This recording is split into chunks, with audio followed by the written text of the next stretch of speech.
दरभंगा शहर के housing board colony में अवैध अतिक्रमण खाली करवाया गया। वहीं भारी संख्या में पुलिस सुरक्षा बलों की प्रतिनियुक्ति की गई थी। अवैध अतिक्रमण को खाली कराकर जिन घरों में अवैध रूप से लोग रह रहे थे, ऐसे कई घरों को सील किया जा रहा था।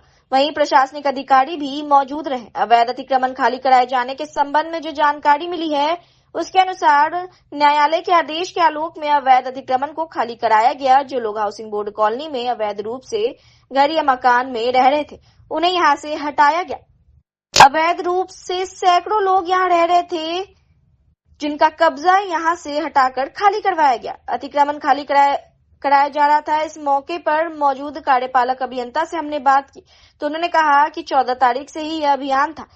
डीएम के तरफ से फिर 16 तारीख से मकान की बिजली कनेक्शन को कट कर सील किया गया और कार्यपालक अभियंता ने कहा कि हम लोग वही मकान को सील कर रहे हैं जहां माननीय न्यायालय के द्वारा आदेश पारित हुआ है। खाली कराए जा रहे अतिक्रमण के संबंध में हमने एसआई बहादुरपुर पुलिस राजकिशोर सिंह से भी बात की तो उन्होंने कहा कि माननीय न्यायालय द्वारा आदेश मिला हुआ है, जिसमें हाउसिंग बोर्ड कॉलोनी के सभी पदाधिकारी, मजिस्ट्रेट एवं भाड़े पुलिस बल की मौजूदगी में यह खाली करवाया जा रहा है। जो जानकारी मिली है उसके अनुसार अवैध कब्जे में करीब 300 लोग यहां रह रहे थे, जिनको हटाने की प्रक्रिया चल रही थी। अभी आप लोग अतिक्रमण खाली करा रहे हैं, क्या कहेंगे? हाउसिंग बोर्ड में किस तरह से अतिक्रमण खाली करा रहे हैं? ये माननीय न्यायालय द्वारा आदेश मिला हुआ है, जिसमें हाउसिंग बोर्ड कॉलोनी का सभी पदाधिकारी, स्कूटी, जेई, मजिस्ट्रेट, भारी पुलिस बल के समक्ष हाउसिंग बोर्ड कॉलोनी को खाली कराया जा रहा है। करीब कितने मकान में खाली करवाए हैं? लगभग करीब 4-5 अभी तक हो चुका है सुबह से, और पहले भी हुआ है। कितना इसमें 300 अवैध कब्जाधारी थे? इसमें करीब लगभग, जैसा कि हमारे स्कूटी साहब बताया कि 300 से लगभग अवैध कब्जा है। अतिक्रमण मुक्त करवा दिए हाउसिंग बोर्ड को। अतिक्रमण मुक्त अभी हो रहा है और होगा। जी, आपका शुभ नाम? मेरा नाम राजकिशोर सिंह हुआ, एसआई बहादुरपुर खन्ना। के द्वारा खाली कराया जा रहा है? आवास बोर्ड के द्वारा।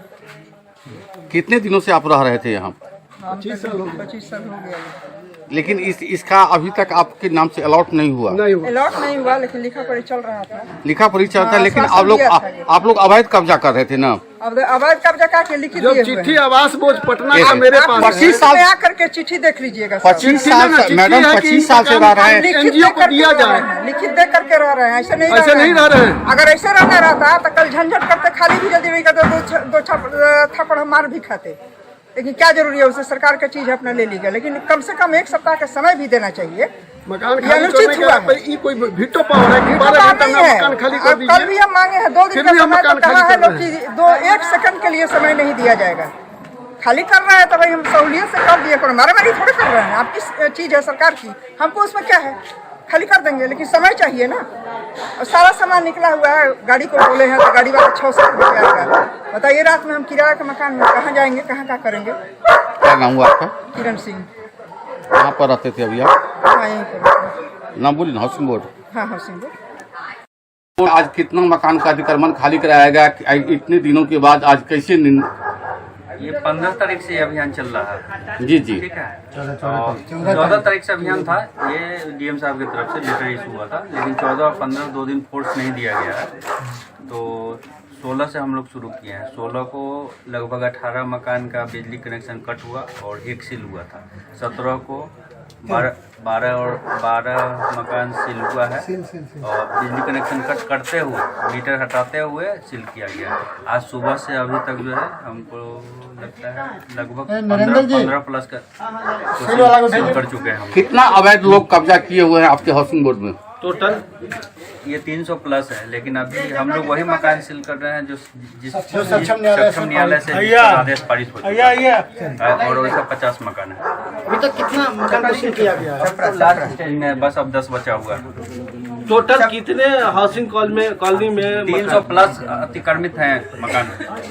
तो 300 को खाली करवाना है, और जो क्या कर रहे हैं, सील कर रहे हैं? सील कर रहे हैं, फिर अब विभाग नया आवंटन निकालेगी, प्रक्रिया उससे नया अलॉटमेंट। हाउसिंग बोर्ड के बीचों बीच रास्ता निकाले हुआ है निजी जमीन तक जाने के लिए, क्या उसको भी सील किया जाएगा? उसकी सूचना आप लोगों ने रिटर्न दी है? नहीं। तो रिटर्न दीजिए, हम एक्शन लेंगे। पत्रकार देगा आपको डिटेल। आप पत्रकार हैं? जी जी जी। देखते हैं उसको। अभी तक इसकी सूचना हमको कोई भी यहाँ के आवंटी नहीं दिए हैं। क्या नाम हुआ सर आपका? प्रकाश चंद्र राजू। आप क्या है सर? कार्यपालक अभियंता दरभंगा विभाग। दरभंगा के प्रसिद्ध धार्मिक केंद्र मां श्यामा माई मंदिर परिसर में 9 दिवसीय मां श्यामा माई नामधुन संकीर्तन महायज्ञ आज दूसरे दिन जारी रहा।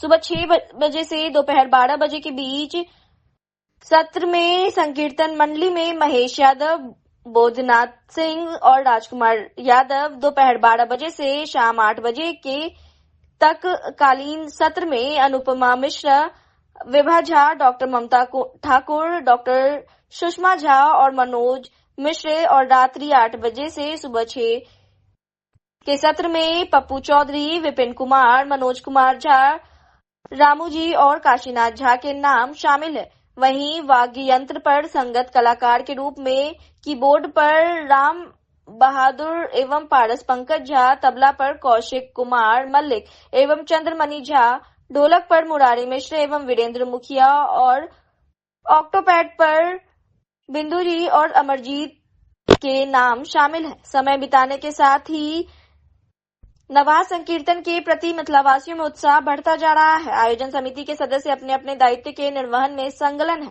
वहीं एनएसएस स्वयंसेवक भी श्रद्धालुओं को व्यवस्थित दर्शन कराने एवं संकीर्तन में सहभागिता के लिए सक्रिय सहयोग दे रहे हैं।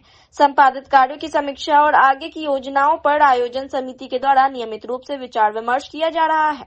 न्यास समिति की ओर से नियमित गार्डों के अतिरिक्त 1 दर्जन गार्डों की अतिरिक्त व्यवस्था की गई है। वहीं परिसर में 36 अतिरिक्त सीसीटीवी कैमरे भी लगाए गए हैं। पार्किंग की व्यवस्था विश्वविद्यालय थाना के मुख्य द्वार के अंदर पूर्वी दक्षिणी भाग में की गई है। विश्वविद्यालय थाना प्रभारी सुधीर कुमार ने कहा कि जिला प्रशासन की ओर से अतिरिक्त सुरक्षा व्यवस्था की गई है। इनमें 40 महिला पुरुष बल की मांग की गई थी, जिनमें आधे से अधिक ने कार्यारंभ कर दिया है। वहीं श्रद्धालुओं की संख्या बढ़ाने के साथ ही अतिरिक्त व्यवस्था भी की जाएगी।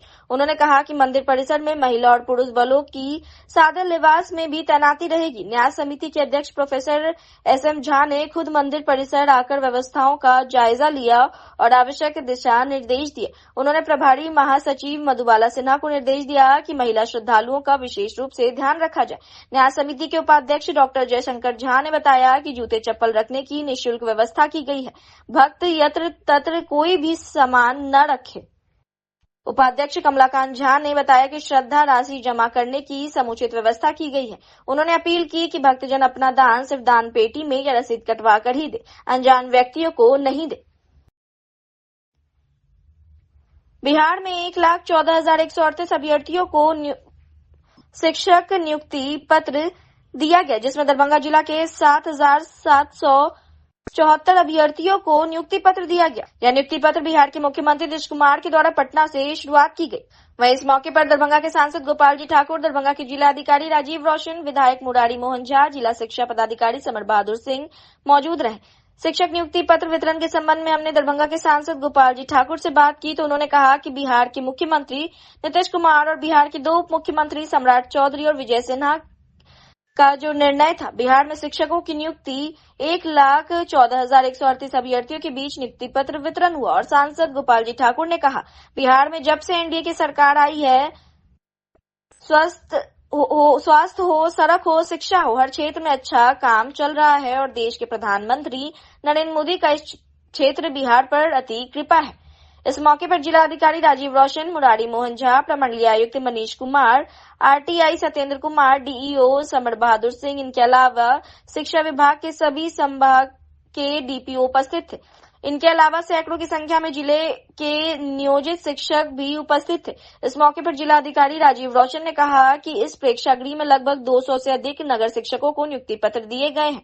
पूरे जिले में देखा जाए तो 8,000 से अधिक शिक्षकों को विशिष्ट नियुक्ति पत्र दिया गया है। इनके अलावा प्रखंड में भी विशिष्ट शिक्षक नियुक्ति पत्र वितरण समारोह आयोजित किया गया है। इस मौके पर उपस्थित सभी लोगों ने पटना से सीधा प्रसारण देखा और मुख्यमंत्री नीतीश कुमार की बातों को सुन रहे थे।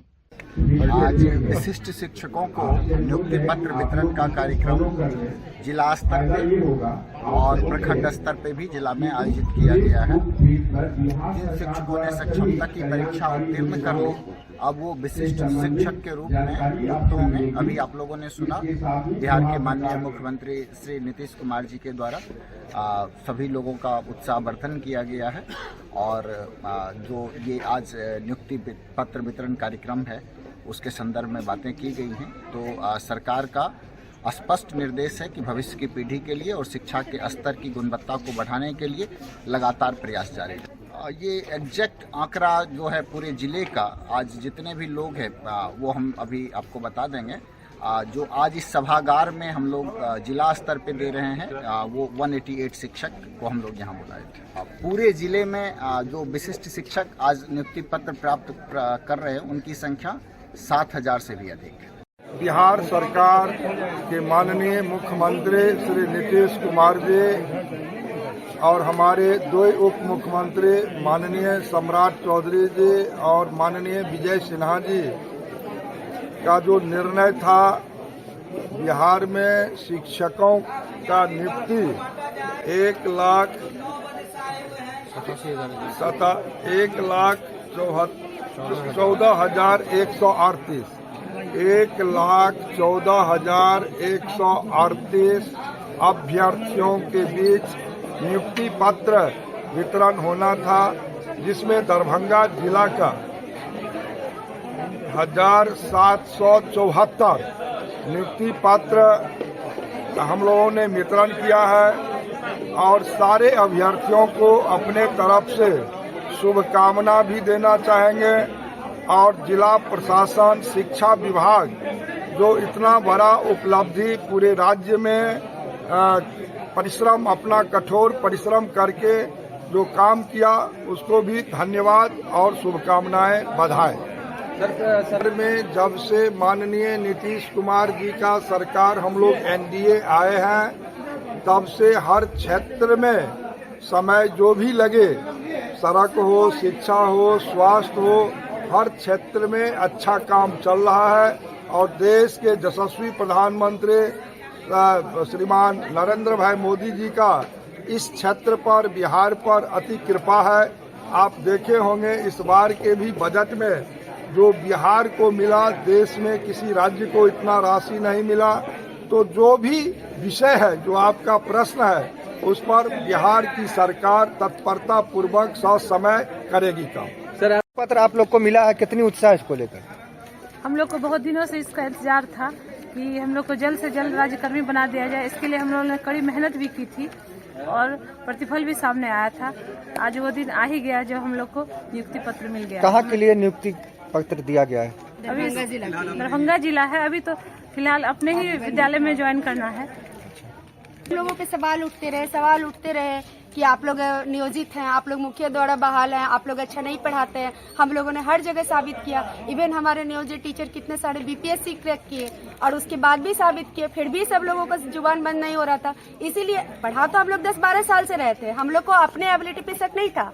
शक जिन लोगों को था उनको साबित करने के लिए हम लोग को राज्यकर्मी बनना था। अदरवाइज हम लोग को अपनी एबिलिटी पे कोई शक नहीं था। हम लोग को पता था कि हम लोग बहुत अच्छे से पढ़ा रहे हैं, हम लोग के पास इतना नॉलेज है कि हम लोग कर सकते हैं। अब जो लोगों का सवाल था उस सवाल को विराम लगाना जरूरी था, इसलिए हम लोगों ने इस एग्जाम को दिया। क्या नाम हुआ? अनीता।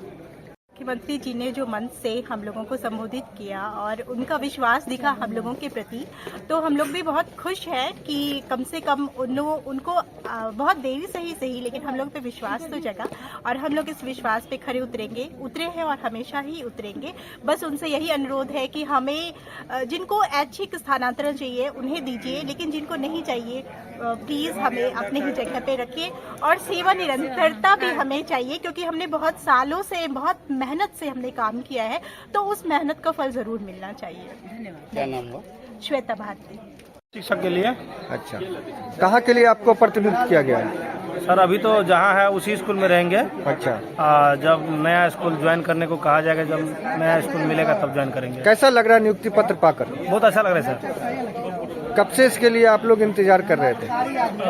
29 फरवरी को शायद हम एग्जाम दिए थे या 29 फरवरी को। रिजल्ट आया था मार्च में। मार्च से हम लोग इसके लिए इंतजार कर रहे थे। स्कूल के साथ साथ हमने सुबह शाम तैयारी भी किए थे, 1 घंटा 2 घंटा जितना समय मिले उसके लिए तैयारी करने के साथ एग्जाम दिए थे। एग्जाम में रिजल्ट मेरा बढ़िया आया और मेरा जिला फर्स्ट अलॉट हुआ था जहाँ हम भरे थे। एग्जाम के थ्रू आए सर, उसका एग्जाम अलग से लिया गया है, बिहार बोर्ड से लिया गया है। कहाँ के रहने वाले आप? जी मधुबनी जिला के फुलपरास। यहाँ दरभंगा में आपको शिक्षा की नियुक्ति मिला है? जी दरभंगा नगर में है, मध्य विद्यालय शुभंकरपुर में। क्या नाम हुआ आपका? लक्ष्मी नारायण। किस चीज के शिक्षक पे आपको दिया गया? इंग्लिश विषय में सर। इंग्लिश विषय। विद्यापति पीठ द्वारा मैथिली पत्र साहित्य पर राष्ट्रीय संगोष्ठी का आयोजन होना खुशी की बात है। यह भी अत्यधिक प्रसन्नता की बात है। विद्यापति चेयर द्वारा यह प्रथम विशिष्ट आयोजन हुआ। उम्मीद है भविष्य में भी चेयर साहित्यिक अनुसंधान संगोष्ठी और कार्यशाला के आयोजन से मैथिली साहित्य संसार को लाभवंती करेगा। यह सारी बातें ललित नारायण मिथिला विश्वविद्यालय के कुलपति प्रोफेसर संजय कुमार चौधरी ने कही। बुधवार को विश्वविद्यालय में मैथिली विभाग और विद्यापति पीठ के संयुक्त तत्वाधान में मैथिली पत्र साहित्य पर संगोष्ठी का आयोजन जुबली हॉल में हुआ। पत्र साहित्य आधुनिक साहित्य की प्रवृत्तियों में महत्वपूर्ण स्थान रखता है। साहित्य की इस नवीन गद्य विद्या में चिट्ठियों या पत्रों में निहित साहित्यिक कला व भाव की अभिव्यक्ति के स्वर मौजूद है। मैथिली साहित्य के इतिहास में इसकी शुरुआत विलंब से अवश्य हुई, किंतु कालांतर में इस विद्या ने स्वतंत्र गद्य स्वरूप को ग्रहण कर लिया है। ये बातें साहित्य अकादमी से पुरस्कृत मैथिली के वर्ण्य साहित्यकार एवं मिथिला विवि के स्नातकोत्तर मैथिली विभाग में संस्थापित विद्यापति चेयर के संरक्षण डॉक्टर भीमनाथ झा ने कही। वे मैथिली पत्र साहित्य विषयक राष्ट्रीय संगोष्ठी में विषय प्रवर्तन कर रहे थे। उन्होंने कहा कि पत्र साहित्य का मूल स्तोत्र 14वीं शताब्दी के महाकवि विद्यापति के ग्रंथ लिखनावली में ढूंढ सकते हैं, किंतु शताब्दियों बाद भी मैथिली साहित्य संसार में पत्र साहित्य की प्रकाशन यात्रा मंद रही। आज पुनः इसको गति देने की आवश्यकता है। मौके पर डॉक्टर उपेंद्र प्रसाद यादव, डॉक्टर बीना प्रसाद, डॉक्टर सुनीता झा, डॉक्टर प्रमोद कुमार पासवान, विजय शंकर पंडित व डॉक्टर सुरेंद्र कुमार दास के साथ ही गवेषक प्रवीण कुमार झा, रोशन कुमार झा, राजनाथ पंडित, प्रियंका कुमारी, नेहा कुमारी, अंबालिका कुमारी, मनोज कुमार पंडित ने भी विचार रखे। वक्ताओं ने आज पत्र लेखन लगभग ठप हो जाने को साहित्य की दृष्टि से काफी दुखद बताया। समापन सत्र में प्रतिभागियों के बीच प्रमाण पत्र का वितरण किया गया। डॉक्टर सुनीता कुमारी ने धन्यवाद ज्ञापित करते हुए औपचारिक रूप से संगोष्ठी के समापन की घोषणा की। जे कार्यक्रम से विद्यापति पीठ और विश्वविद्यालय मैथिली विभाग के द्वारा से आयोजित कयल गेल अछि। राष्ट्रीय संगोष्ठी अछि। विद्यापति पीठक जहिया से विश्वविद्यालय में स्थापना भेल तकर पहिल से आयोजन अछि संगोष्ठी। एकर जे विषय राखल गेल अछि से छी मैथिली पत्र साहित्य। ई एकदम नव विधा अछि। आन आन भाषा में विधा से प्रतिष्ठित भ गेल अछि, मुदा मैथिली में ई विधा अखन शुरू केलक अछि और जे रूप में ई गोष्ठी भ रहल अछि से आगू ई विधा से प्रतिष्ठित है। एहि विषय में से विभिन्न विद्वान के, विभिन्न साहित्यकार के जे पत्र लिखे छलखिन हैं दोसर साहित्यकार, ओकर से संग्रह पोथी के रूप में आयल छै आ ओही पर से ई से आयोजन भ रहल अछि। एहि तरहक जे पोथी छै से 3 तरहक अछि। एकटा एहन अछि जे एक साहित्यकार से विभिन्न साहित्यकार के पत्र लिखलखिन। दोसर अछि जे विभिन्न साहित्यकार एक गोट साहित्यकार के पत्र लिखलखिन। और तेसर अछि जे एक साहित्यकार दोसर साहित्यकार के पत्र लिखलखिन। ई जे परंपरा अछि से बहुत पूर्वे से चलि आबि रहल अछि और मैथिली में सबसे पहिने एहि तरहक काज से महाकवि विद्यापति से लिखने छथिन लिखनावली के माध्यम से, और तकर बाद से छिटपुट रूप से एहि पर से काज भेलै। मुदा पृथक रूप से पोथी के रूप से पहिल पोथी से अबै छै मधुपक पत्र भीमनाथ झा के नाम 1988 ईस्वी। ओकर बाद से आन से पत्र साहित्य पर पोथी से भेटैत अछि।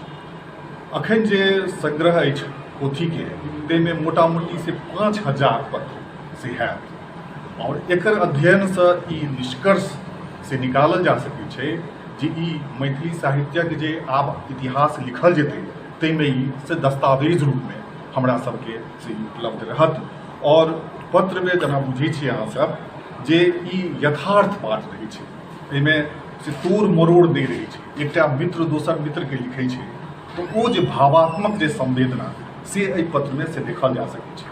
एहिमे नीक सेहो छै, बेजाय सेहो छै, एक दू गोटा के बीचक जे गप छै से तेसर गोटा के लेल सेहो लिखल जाइ छै। तो ओहि समय के लगभग 60-70 वर्ष पूर्वक जे अपन सबके जे समाज रहे, अपन जे परिवार रहे, अपन जे राजनीति रहे, अपन जे साहित्य रहे, अपन जे आंदोलन छवि रहे, ओहि सब बात के एहि साहित्य में से एलैया आ ओकरे से भरि दिन चर्चा हेतै। आई संगोष्ठी में कतऽ से विद्वान एहिठाम एला है जे झारखंड से एला है विद्वान, भागलपुर से अबै वाला छला, चूँकि राष्ट्रीय संगोष्ठी छै इस बार बिहार और झारखंड से एला है, और एक दू गोटा अबै ला छला लेकिन व्यस्तता कारण नहीं आबि सकला है। तो अगला बेर जे करबै से एहिसँ और बृहद रूप से करबै, चूँकि पहिल आयोजन छै विद्यापति पीठ के और हमरा द्वारा से पहले बेर ही से कयल जा रहल छै। और लगभग हमरा लगैए जे 2-250 से प्रतिभागी लोग से भाग लेलन है और विभिन्न विश्वविद्यालय से शिक्षक लोग एला है, प्रतिभागी रिसर्चर सब एला है और उत्साह से बनल अछि। और अहिना से हुए शुभकामना। अपन परिचय दियौ। हम छी, हमर नाम है दमन कुमार झा, विश्वविद्यालय मैथिली विभाग। चुनाभट्टी मोहल्ले में एक वृद्ध व्यक्ति की मौत की घटना के बाद गुस्साए हुए लोगों ने हंगामा करना शुरू कर दिया। पुलिस और स्थानीय लोगों की माने तो बहस के कारण यह सब होने की बात बताई जा रही है। हालांकि पूरी तरीके से स्पष्ट नहीं हो सका है कि किस कारण से उस व्यक्ति की मौत हुई। वहीं मौके पर पुलिस पहुंची और बॉडी को अपने कब्जे में लेकर दरभंगा डीएमसीएच पोस्टमार्टम के लिए भेज दिया और पुलिस ने पोस्टमार्टम रिपोर्ट आने के बाद ही मौत का कारण सामने आने की बात कही है। तमाम घटना के संबंध में जो जानकारी मिली है उसके अनुसार दरभंगा जिला के विश्वविद्यालय थाना क्षेत्र के चुनाभट्टी वार्ड 14 में बुधवार को अतिक्रमण हटाने की बात कही जा रही है और जिसको लेकर हुए विवाद में एक वृद्ध की मौत हो गई, जिसके बाद आक्रोशित परिजनों और स्थानीय लोगों ने शव को सड़क पर रखकर हंगामा शुरू कर दिया। मामले की सूचना मिलने पर स्थानीय पुलिस मौके पर पहुंची। पुलिस ने लोगों को समझा बुझाकर शांत करवाया, शव को कब्जे में लेकर पोस्टमार्टम के लिए डीएमसीएच भेज दिया। मृतक की पहचान वार्ड 14 निवासी रंजीत शर्मा 70 वर्ष के रूप में हुई है। जानकारी देते हुए मृतक के पुत्र श्रीकांत शर्मा ने बताया कि घर के सामने ही उनके पिता दूध का दुकान चलाते थे। बुधवार को स्थानीय 2 युवकों ने निर्माण कार्य के लिए दुकान हटाने को कहा। वे लोग दुकान हटाने के लिए तैयार थे। इतने में कंपनी द्वारा नियुक्त 2 स्थानीय युवक विक्की शाह और प्रकाश पासवान आकर धक्का मुक्की करने लगा। धक्का मुक्की की वजह से वे गिर गए। वह वहां से घर के अंदर पहुंचे और बेहोश हो गए। इलाज के लिए उन्हें डीएमसीएच लाया जा रहा था, जहां रास्ते में ही उनकी मौत हो गई। विश्वविद्यालय थाना अध्यक्ष सुधीर कुमार ने बताया कि मृत वृद्ध के शव को पोस्टमार्टम के लिए भेज दिया गया है। परिजनों का कहना है कि स्थानीय 2 युवकों ने अतिक्रमण हटाने को लेकर धक्का मुक्की की। उसी दौरान वृद्ध की स्थिति गंभीर हो गई और हृदय गति रुकने से उनकी मौत हो गई। पुलिस मामले की छानबीन कर रही है। पोस्टमार्टम रिपोर्ट आने के बाद ही सब कुछ साफ हो पाएगा कि आखिर मौत कैसे हुई। सूचना मिला कि रंजीत शर्मा उम्र करीब 70 वर्ष है, बगल वाले से कुछ चुत्तू में ढकला ढकली हुआ है, जिसके कारण उनकी मृत्यु हो गई। यही बात प्रकाश में आई। तो सर क्या कुछ लोगों ने आवेदन भी दिया है? नहीं, अभी आवेदन नहीं दिया है। बॉडी को पोस्टमार्टम में तो भेज दिया गया है। जिस आवेदन देंगे अक्सर कार्रवाई की जाएगी। सर सरकारी प्रशासन के स्तर से अतिक्रमण मुक्त करने के लिए क्या कार्रवाई की जा रही है? ये तो सीओ साहब के इसी से करेंगे। पूर्व में भी किया गया है, लोगों के द्वारा बताया। प्रथम दृष्टया में क्या लगा आपको कि मृत्यु का क्या कारण रहा होगा? वो तो पोस्टमार्टम आने के बाद ही सब। सर कहाँ स्थानीय लोग कह रहे हैं कि धक्का धुक्की हुआ है? हाँ, स्थानीय लोगों द्वारा बताया जा रहा है, जिसकी वजह से हार्ट अटैक जो भी होगा पोस्टमार्टम रिपोर्ट आने के बाद अग्रिम कार्रवाई की। पहले ठेकेदार साहब आए, मेरा लड़का बोला कि ठीक है हम कर लेंगे सर जी, थोड़ा दिक्कत है, हम का पेड़ हटा लेंगे, हम दुकान को खाली कर देंगे। ठेकेदार साहब बोला कि 2-3 फीट तोड़ लो ठीक हो जाएगा। क्योंकि 2-3 फीट हम नहीं तोड़ेंगे, हम पूरे दुकानें हटाएंगे। ठीक। तो सब आदमी कह रहा है उधर का दुकान खाली करने के लिए, क्योंकि आपको सब आदमी से क्या बात है, आपको नहीं करना। उसके बाद उधर से क्या था, पूरे को उजाड़ देंगे, गोली चलेगा। कौन लोग बोल रहे थे? 2-3 लड़का कंपनी में उसको रखा गया था। गोली चलेगा, जो ठेकेदार का स्टाफ लोग है। हमारे बेटा के गोली चलेगा, रोड पर वाला गोली लगा। सामने वाला बेटा के नहीं बराबर मट्टी उठा के मारने लगा। उसके बाद वो लड़का फिर आके मेरा बेटा को कहा कि कपाड़ियाँ पर आकर बाल बना के कपाट फाड़ देंगे तुमको। तब बेटा के बता के अंदर चले भाई लोग से मुँह नहीं लगा ले उसके बाद मेरे पति ना वहाँ पर गया समझाने के लिए तुम लोग ऐसे थक्का दो के लेके मट्टी के ढेरी पर 3 बार पटक मेरे हाथ में। यानी आपके पति का धक्का धुक्की करके पटका, उसी दरमियान उनको हार्ट अटैक हुआ है? नहीं उसके बाद घर में आए हैं तो कहे कि थोड़ा गर्म पानी करो। हम गैस पर गर्म पानी कर रहे थे, हम गैस पानी जब लेके गए ना तब देखे इसको मूड़ी को करके बैठे हुए। तो उसी धक्का धुक्की के बाद धक्का धुक्की के बाद माने यहाँ जो विवाद हुआ उसके बाद आपके घर आए, उसके बाद उनकी मृत्यु हो गई? नहीं मृत्यु नहीं हुआ, पानी मांगे, पानी तो गर्म, तब पानी गए गर्म करने के लिए, उसके बाद पानी नहीं पिए, देखे बेहोश। अरे उसके बाद है ना मृत्यु हुई, धक्का धुक्की के बाद है ना मृत्यु हुई उनका, तो वही ना पूछ रहे हैं। कौन लोग धक्का धुक्की किया? वही है, एक तो है नाम प्रकाश और एक तो है विकास। उसका नाम, पिताजी का नाम क्या है? महेश। और होगा रामकिशोर। तो वो किसके अंदर में काम करता है अभी? ठेकेदार के अंदर। हम लोग का फुल पावर मिला हुआ। चले फुल पावर मिला हुआ, किसी को कुछ कर दे। जो मृतक है उनका क्या नाम है? रंजीत शर्मा। आप उनकी पत्नी हुई, उनका कितना उम्र होगा? कितना? अरे आप बोलिए ना, कितना उम्र है? 70 से कुछ कम। आपका क्या नाम हुआ? आप उनकी पत्नी है। कहाँ पर घर है आपका? ये जगह जगह कौन है ये? ठीक। ये आज की घटना है आपके। अच्छा ये कौन सा जगह है, क्या पूरा मामला हुआ है? यह मोहल्ला चूड़ा भट्टी है, निकट कंगवा गुमटी, वार्ड नंबर 14। क्या हुआ है यहाँ? रंजीत कुमार शर्मा जो यहाँ के स्थानीय निवासी हैं, उनके घर के सामने उनका दूध का दुकान चलता है, जो आपको जो है सो सरकारी जमीन में है। यहाँ आरओबी का निर्माण हो रहा है। उसके ठेकेदार आए हुए थे, उसके कुछ लोकल लड़के जिनको उन्होंने अपॉइंट किया है यहाँ जॉब करने के लिए, वो लोग भी उनके साथ थे। बातचीत के क्रम में वो अतिक्रमण हटाने को लेकर के बहस होने के क्रम में कुछ उठापटक हुआ, उसके बाद उनकी मृत्यु हो गई। कुछ यहाँ के स्थानीय ग्रामीणों ने सड़क जाम करने का प्रयास किया, लेकिन समझा बुझा करके वो सब दूर कर दिया। नहीं, जो मृतक के परिजन हैं उनका कहना है कि ये दुकान हटाने के लिए तैयार थे, लेकिन जो स्थानीय जो लोग हैं, जो ठेकेदार के अंदर में काम करते हैं, उन लोगों ने इनके साथ धक्का मुक्की किया, और जिस कारण जी बिल्कुल वही बात है। यहाँ के जो ठेकेदार हैं आरओबी के, उन्होंने जो लोकल लड़के को रखा है, उन्हीं के साथ बहस हुआ, धक्का मुक्की हुआ, वो गिर गया और उसके बाद उनका हार्ट अटैक के कारण मृत्यु हो गई, या जो भी कारण मृत्यु का वो तो जांच का विषय। तो पुलिस क्या बोली है आपको? पुलिस आई है? तो पुलिस जो अभी यहाँ जो है सो स्थानीय थाना प्रभारी आए हुए हैं, वो अपनी औपचारिकता पूरी कर रहे हैं। उन्होंने आश्वासन दिया है कि जो भी प्रशासन का सपोर्ट होगा वो मिलेगा और न्याय मिलेगा। परिचय दे दीजिए अपना। गजेंद्र कुमार, पार्षद प्रतिनिधि, वार्ड नंबर 14। सुन रहे थे, बातचीत कर रहे थे कि मेरी दुकान जो है ना थोड़ा है, कहीं हटा लीजिए, तो जाम उम लगता है। ठीक है, हटा लेंगे, कोई दिक्कत नहीं, नॉर्मल। अभी बोले कि हटा लेंगे, ठीक है, हटा लेंगे, कोई दिक्कत नहीं है। और उसके बाद जो है ना वो लोग जो बोलता है, ठेकेदार क्या बोलता है क्या कि सब बोल रहा है कि हटाने के लिए, तोड़ने के लिए, हटाने को बोले। सब क्यों बोले? आप ठेकेदार हैं, आप बोलिए, आप जो बोलिएगा वो हम करेंगे। किसी और को बोलने की क्या जरूरत है? किसी को बीच में दखल अंदाजी करने की क्या जरूरत है? ठीक है, उधर को बोला है, तू हटेगी।